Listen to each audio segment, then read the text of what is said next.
Hey guys, it's Andre here from Elite Exposure, and I've got a very special video for you guys today. I've got a special guest, Tim from Precision Web here with me today, and we're going to talk all about SEO today. How are you doing today, Tim? I'm doing real good, Andre. Got quite a few projects going, got a lot of productive things to do, and been looking forward to this conversation. Awesome, man. And the reason I brought Tim on today is because not only is he an SEO expert that provides the service for many businesses, but he actually owns a CCTV company himself. So he can more or less speak from the business owner's point of view as well as an SEO point of view as well. Yeah, that's right. It's been quite a cool experience actually owning the business that I'm servicing with SEO. It really does give like a very different perspective. And Tim, how long have you actually been doing SEO for? It's been around 2 years now. Yeah, I'd say good quality SEO. I've only really learned in the last kind of 6 months as my understanding has just gone bigger and bigger. But yeah, the journey's been about 2 years so far. Awesome, man. And what results have you seen for your own business doing SEO? Oh man, it's basically nothing short of magic. It's like SEO just gives you kind of leads that fall from the sky. You don't pay for clicks or anything. You don't have this like advertising campaign running. You put money into it. Every now and then you just get a lead coming in. Pretty good quality stuff. In terms of figures, I think I did the counts up, and I got something a bit over $100,000 in revenue just from that SEO channel over the last kind of 1.5 years or so. Oh, wow. Awesome, man. And I want to get this out of the way first because I provide SEO through my company for various clients. And the general consensus that I've seen is everyone that's tried SEO or is doing SEO at the moment for at least a couple months, it's just not working out for them. Now, most of these people are using big agency names as well as smaller people. Why do you think SEO doesn't work? Or at least, why do you think these guys that have tried SEO haven't really been successful with it? That's a really good question. And I've been thinking about this myself. And I believe the answer is, especially in recent times, with the advent of AI, it's really shifted things around because in the past, content was quite a big way of doing SEO. So SEO, as you're probably aware, is kind of two pillars. You've got content, you've got backlinks. Content used to be a bit of like a gold standard thing. You put something on your website that people like, that's helpful to people, but also Google, the search engine algorithm, thinks it's good. But with the advent of AI, ChatGPT, pretty much everyone and their dog can now generate what reads like good English. You can stuff it with keywords. Google might think it's quite informative. And in order to really fight that, Google's done a lot of work. They've done like more core updates in the last year. Like 2024 has seen more core updates than probably any other year. The algorithm just keeps on changing. And a lot of people, especially kind of probably bigger agencies that move slower, they haven't quite been able to keep up with the changes. That's basically my best interpretation of it. But backlinks here come in as well. What I've seen is some websites that when I started SEO in 2023, they gave me good results. They no longer work. Google's blacklisted those websites for backlinks. So there's been a lot of changes, and I feel like why it's not working is a lot of people are doing, say, 2022 SEO in 2025, and it's just not working anymore. It's an outdated thing. The world moves really fast. Yeah, fair enough, man. So let's say I've got a plumbing company, doing a bit of ads, getting a couple leads from ads, referrals, that sort of thing. Why should I consider doing SEO? That's a good question. I would say if your financials are secure, you say you're doing a bit of ads, so obviously you've got kind of a steady stream of work coming in.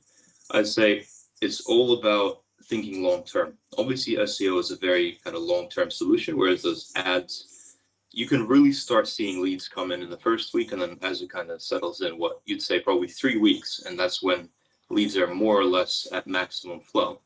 With SEO, it's much, much longer than that. But the benefit here is you're investing into something that gives you compounding returns. Ads is kind of like renting a room, whereas SEO is like building a house. It takes time, it takes materials, but once you have it, it's an asset that just you can rent out the rooms, you get money coming in. So why would you do it? Because in the long run, it's a marketing channel that gets a few different people than you can get from ads. And it really kind of provides a much better return on investment than many other forms of marketing. Awesome, man. And in terms of pricing, because I'm sure a lot of tradies have watched this, or at least they've experienced this, where they get a phone call from someone offering SEO, and you kind of get vastly different pricing for it. You can get some people offering it for like $400 a month. You get some people charging $10,000 a month. So, what, in your opinion, is the reason for SEO being so cheap and being so expensive? Okay, that's a really good question, and I'm glad you asked it because a lot of people don't really understand the value of SEO and how it works. It's really kind of like a black art. Um, I guess a parallel I can do, especially to tradies, is even in trades, you'll have people offering you different prices for things. So, for example, in my field, security cameras, I'd say our typical price for a 4 camera setup for a house is more or less $3,000. But I've seen people advertising it on Instagram for 1,200 bucks. And I look at that and I kind of giggle because 1,200 bucks, that barely even covers our materials cost. And so I've looked into it a little bit. These guys are using, say, camera kits. We can get 4 cameras for about 300 bucks or less, whereas for us, like just a single camera is $300. So there's a huge difference in quality. Now, the issue is with SEO. Um, the materials is what I would equate to backlinks. And you can have cheap SEO, you can buy cheap backlinks, but especially in the current year, they don't really work anymore.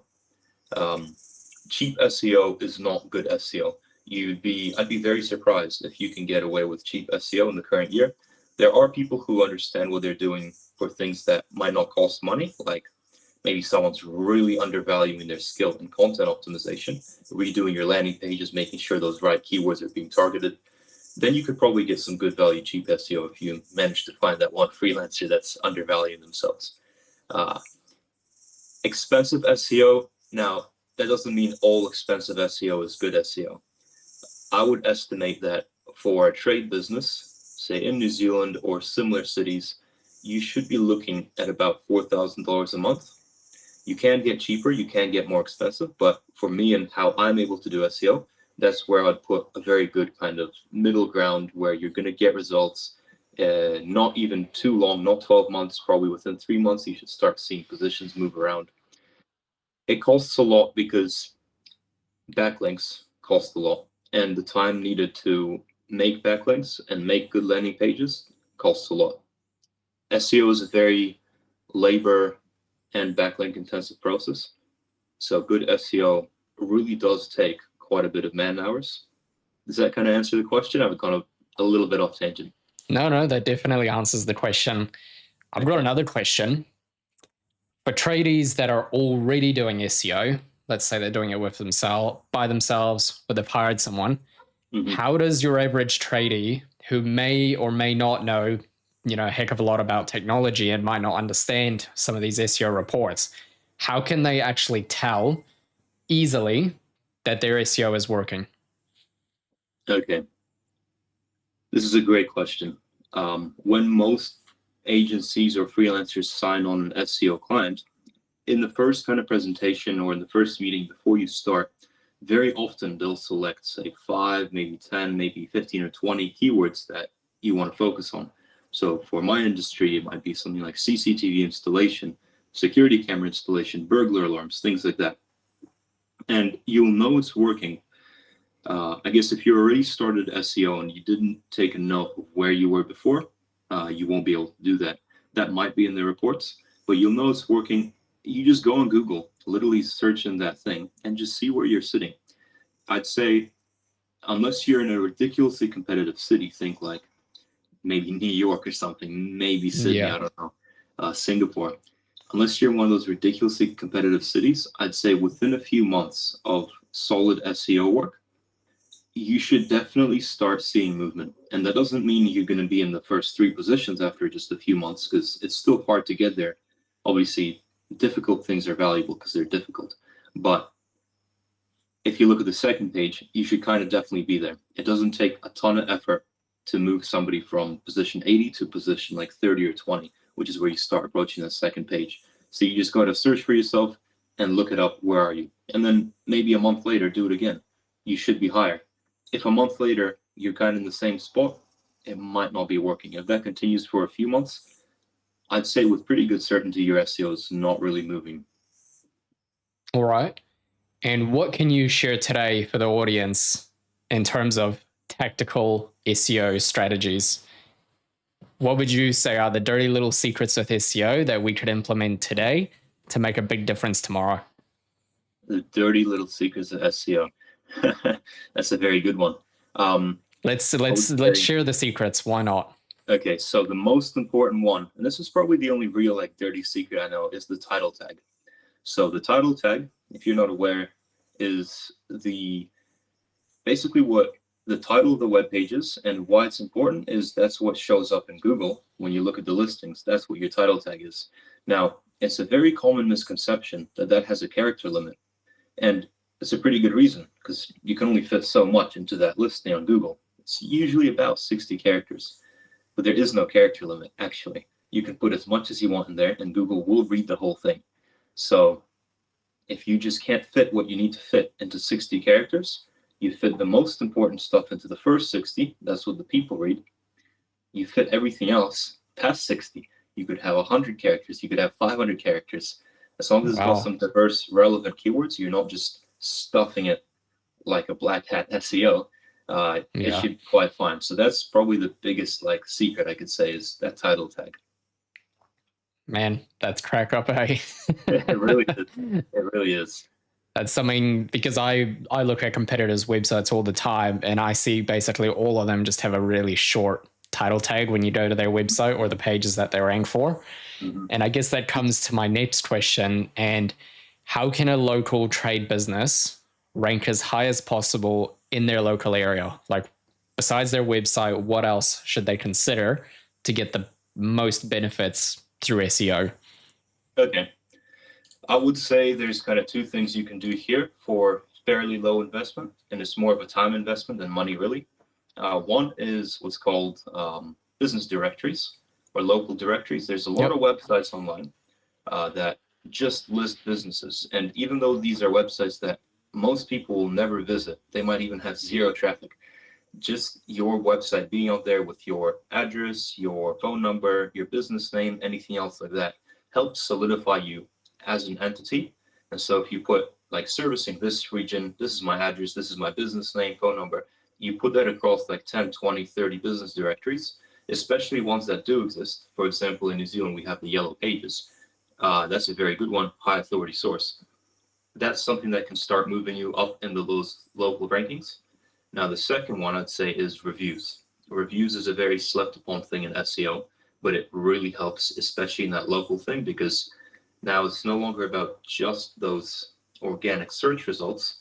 Now, if you're searching on maps, you've got more reviews. You're more likely to come up, especially if that person is local to you. So get those reviews. It doesn't matter how. Like, don't let Google catch me saying this, but you can just call up your friend who lives in the same city, get him to write a review. You do that. 10, 20 reviews. If you don't have many reviews, even 10 or 20 will make a difference to that. It'll help you rank up there. So those two things, the business directories and the reviews.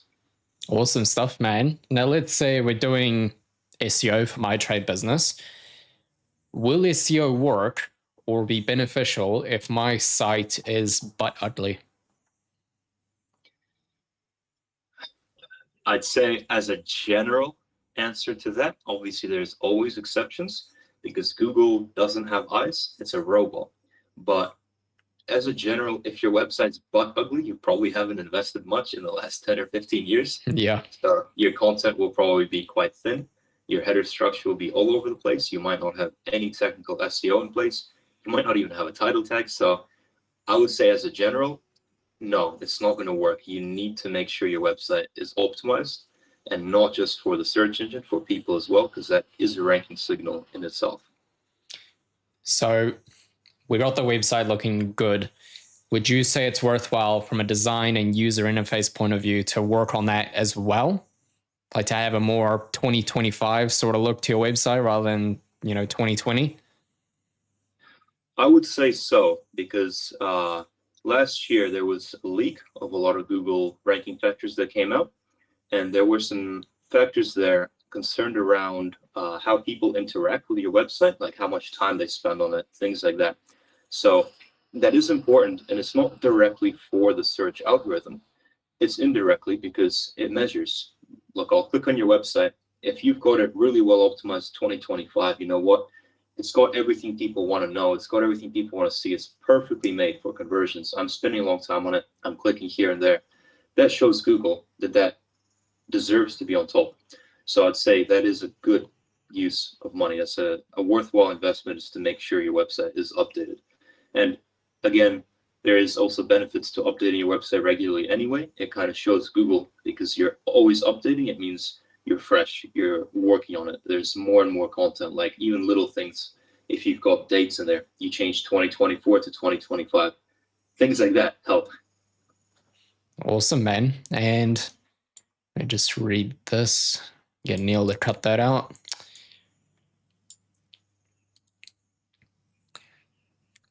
If a trade business is quite national, or at least in different cities, should they have different locations and landing pages for each service, or can they just have a generic one for all the locations? Okay, this is a great question. I would say in general, it does help to have pages for your locations. As you go bigger and bigger, that becomes less realistic, because you might, like, let's say you're in the USA, you're a national business. You're not really going to want a landing page for the same service, but in every single city or county you operate in, because you're going to have like 300, 700 pages or something. What you would want to do is make sure that on your website, maybe in the About Us, there's something like areas we service, our operators, find an operator. You do need somewhere that lists you do those locations, and ideally in an easy to access place. You don't necessarily need a landing page for each one saying something like, let's say, plumbing Chicago, plumbing Detroit, plumbing New York. You don't really need like a service page for all of them, but you might benefit from having that in the About page. Or what a lot of, I've seen this done with kind of brand chain stores, is they'll have a single page for like areas we service. Inside that, they have quite a lot of little interactive things. They might even have a map with the different locations. So something like that, yeah. Does that answer your question? Oh, very much so. If I'm a trade business, what do you see is the most common mistake that they're either making or their agency is making and, letting them down?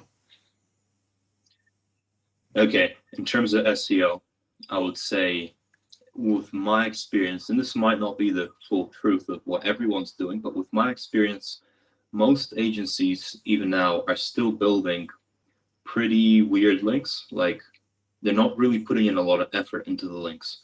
So I'd say the biggest mistake is low quality link building, because you can do all the optimization in the world, but if you don't have those high quality links driving the correct traffic, driving the correct signals to your website, it's not going to matter as much. And what I'll see is, in the link building world, there's a lot of websites you'll come across again and again that people just tend to use. Like, for example, this one gets spammed to me by backlink resellers all the time, techbullion.com. Basically anything that somehow touches technology can be put on techbullion.com for a backlink. But techbullion.com is now, for all intents and purposes, just a link farm. It's not really going to help you. But you know what? Your agency might use that because they don't know better. Or maybe they know you don't know better. They don't care. They'll just say, yep, we built a backlink on techbullion.com. So there's like $400 of value or something, when really that gives you nothing. So I'd say the biggest mistake is kind of not knowing exactly where that money is going in terms of link building. How would you compare the lead quality from paid ads in comparison to SEO? Okay, this is a great question, and I'm personally biased because I've seen great results with SEO. I believe that the lead quality from SEO is second to very few things. I'd say word of mouth, in-person word of mouth is better. Maybe it's tied for organic social media. Aside from that, I would say the lead quality as a whole is much better from SEO than paid advertising, Because look, you're quite aware, like you can run an ad to get leads on Facebook. You can spend minimum amounts of dollars on it. Like maybe you can spend $80, get 30 leads. But those leads, like, yeah, there will be an email, there will be a name, maybe a phone number. These are people that are buying your product. Maybe if you're lucky, you've got one that actually converts, but slim chance. You have to really work hard to get high quality leads from those places. I'd say SEO is a little bit more like today's yellow pages, where people go on Google. Like when you want to know something, you go on Google, you search, and the top 3 organic results are more or less predictably going to give you a good answer. And it's the same with businesses. People just automatically trust that Google will provide good results in those top organic slots. So I'd say compared to most paid advertising as a whole, there are exceptions. SEO is going to be higher lead quality, higher converting, higher trust than paid ads. Awesome, man. Give me 1 second.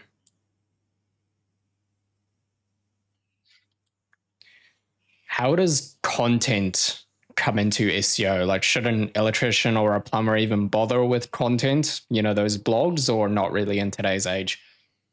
Okay. This is a mixed opinion question in the SEO world. A lot of people nowadays say don't bother with blogs, but that hasn't been my experience. This is a funny story. I've got a project site which I made ages ago, and I just haven't had time to develop it properly. I built 1 or 2 really trash backlinks to it just so Google would index it. Other than that, no authority from off page. What I did as well was I made a software which would bulk write a bunch of AI posts, and I was just testing it. And I generated maybe 10 or 20 blogs, put it on there. And it's a fairly decent site. I kind of copied one of the best competitors in that field. Occasionally I get leads. I got a lead this morning from it. It's a website for plasterers. And I believe the only reason that it has any exposure is because it's got those extra pages in the blogs, the 10 or 20 extra blogs. I would say it definitely helps to have those blogs, especially if you don't have them. If you've already got 200 blogs, and they're good blogs, they're not just all some copy-paste trash that you generated in 3 seconds with ChatGPT, you might not need more. But if you have no blogs, or maybe you've got 5 blogs, maybe 10, I'd say it's a very good idea. One of the top SEO names, Andrew Holland, he says one of the first things is you should kind of get your website to 50 pages pretty fast to give it a good footprint. The bigger the footprint of the site, the more any changes kind of multiply it. So it is valuable, yeah. All right. And if I'm doing SEO as a trade business, how can I get to that number 1 spot quicker? And if I'm in, let's say, number 2, 3, or 4, how can I convince Google or even the user to click my link instead of that top result? Okay, that's a good question. I think I'll work backwards from the end of your question, and this is something you know how to do quite well, having done Google Ads. It's a similar concept here. So with Google Ads, you're competing, right? It's attention. You've got a few listings, and you're competing for the user's attention. It's all about the same thing. You want your title tag, what they can see, and the meta description to be as relevant and answering the search intent as possible. So it's all about making sure you're copywriting for those 60 characters in the visible title tag and maybe about 160 for the meta description are exactly what the user needs to see. So if someone's searching like heat pumps Auckland, you don't really want to put in the meta description like keep your feet warm, because everyone knows that heat pumps warm you up. You want to put something like, say, 2025 Panasonic XB200 models. You might want to put the price in because that's what people are interested in. It's a similar concept to what you would do with Google Ads to optimize that click-through rate. That's really how you compete if you're already at the top for those extra clicks, because yeah, people will see those first kind of 1 to 3 slots, and after that they'll click on what's most relevant to them. It's not always going to be number 1. Number 1 just happens to be better on average than the rest. Does that make sense? Yeah, no, makes total sense. I've got another question. Should companies be doing SEO and Google Ads together, or is that a mistake? This is a very mixed opinion again. A lot of people will say if you're in the top 1 or 2 organically, you shouldn't run ads. I tend to disagree because with ads, you can target some keywords that you're not going to be doing good on SEO, because for somebody to dominate literally every keyword in their sphere means you've done insane SEO. Like you've pretty much won. You've won the SEO game. That's not realistic for most businesses. So let's say you're a plumber. You might be number one for plumber Auckland. You might be number one for emergency plumbing Auckland. But then if someone says something like long life hot water cylinder replacement, you might be only number 10. And for those kind of things, that's where ads can come in. SEO and ads are slightly different marketing channels, because there are a lot of people you can get with SEO, people who are never going to click on the ads. But there are a lot of people who will click on the ads, and the ads come first before the organic. So I would say if you've got the budget, everything's running smoothly, and you're just trying to get those people in, you're not kind of spread thin. There is no downside to running Google ads as well as SEO, even if you're already quite good with SEO. Awesome, man. Do you think SEO impacts the price of Google ads at all, or not really? In theory, directly, it's not supposed to. What we've seen, especially people running experiments on kind of black hat forums and things like that, is that Google ads helps your SEO. Now, my opinion is in Google ads, you have things like quality score, right? Which is kind of dependent on your landing page. A landing page is a huge part of SEO. So if your landing page is really good through SEO and your ad is targeting the same kind of search intent, I don't see any reason why that wouldn't work to raise your quality score. So I would say if you have good SEO, it's going to make your ads more effective, because your landing page is going to be higher quality, higher converting. You're going to get more bang for buck, not just from the organic, but also from the paid traffic. So I'd say absolutely, SEO makes your ads cheaper. Awesome, man. I've got one final question. What little golden nuggets, for anyone that's stuck around till the end of the video, what little golden nuggets can you give out to someone trying to do SEO specifically for trade businesses, and secondly for CCTV, because that's what you're an expert in? Okay, so specifically for trade businesses, look, I'll pretty much tell you my basic formula, especially for starting with things that don't cost any external money. So one is those blogs. Make sure you've got quite a few blogs, and there's a lot to write about with trade businesses. And what you can do as well is write blogs about projects you've done, especially something kind of more niche. Maybe you've gone to a property that's not the standard shape, not the standard materials, there's some challenges involved. Put that in, because that shows you have a lot of expertise, you've got a lot of authority in the area, and that shows that both to Google and the user, because Google will see a unique blog. It's not going to be the same as like how to tell your taps leaking. It's going to be something quite kind of engaging. People will look at it, it's going to be really unique and authoritative. So the blogs is kind of one golden nugget you can focus on. Another one I'd say is break up your landing pages, break up your service pages into as many pages, well, within reasonable kind of effort, as many pages as makes sense. So what I'm about to do for my CCTV business actually is I've got a business security page. Now I'm going to add additional landing pages now for things like retail security, warehouse security, medical clinic security, all these kind of categories that can fall under different businesses, because some people might search for that. And if you have a specific landing page, let's say retail security, and everyone else only has business security, it's more likely that if somebody searches retail security or retail security cameras, your page will come up, because it's dedicated just to answering that search intent rather than trying to cover a broad area. So I'd say make sure you have enough relevant landing pages to cover the different specialties you do. Awesome, man. And one last quick question is, how much should someone spend on a website to actually make it as most, because obviously SEO is like a monthly thing that you just keep doing forever. But if someone was to redesign their site to make it both convert really highly for the user, but also be as SEO optimized as possible, how much should you expect someone to pay for, let's just say, like a 10-page website to start? Yeah, okay. Good thing you said 10-page, because just as you were talking, I was thinking, what kind of website is the minimum for SEO to really work? And I'd say 10 pages is where you want to start, and that's 10 real pages, not blog posts Yeah. or something really simple like a disclaimer page. You want sufficient effort put in, especially to the landing pages that matter, especially your homepage, from somebody who does know how to design websites, and hopefully somebody who's worked on your industry before, so they're quite familiar with it.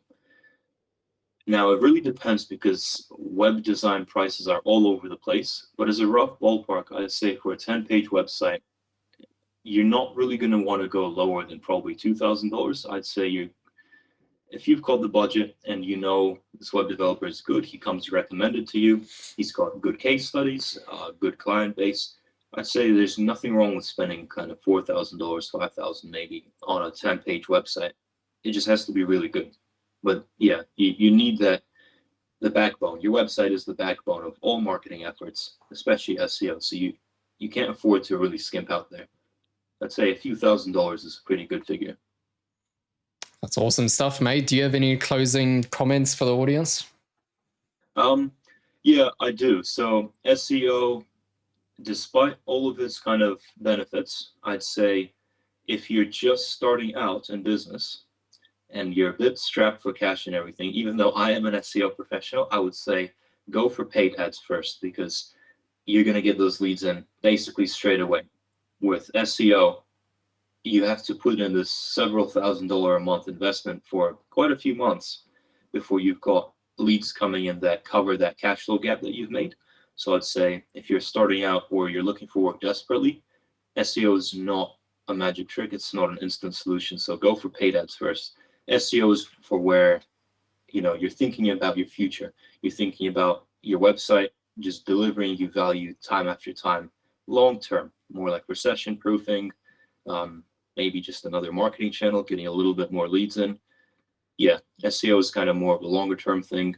Don't think it's some kind of quick solution that, okay, I'll do this and this, I'll go number one on Google, in a few weeks I'll have all the leads. No, it takes a lot of time. Well, thank you for coming on board, Tim. If you want to see more of Tim's videos about SEO, I'll link his channel down below. And for the rest of you, we'll see you on the next video.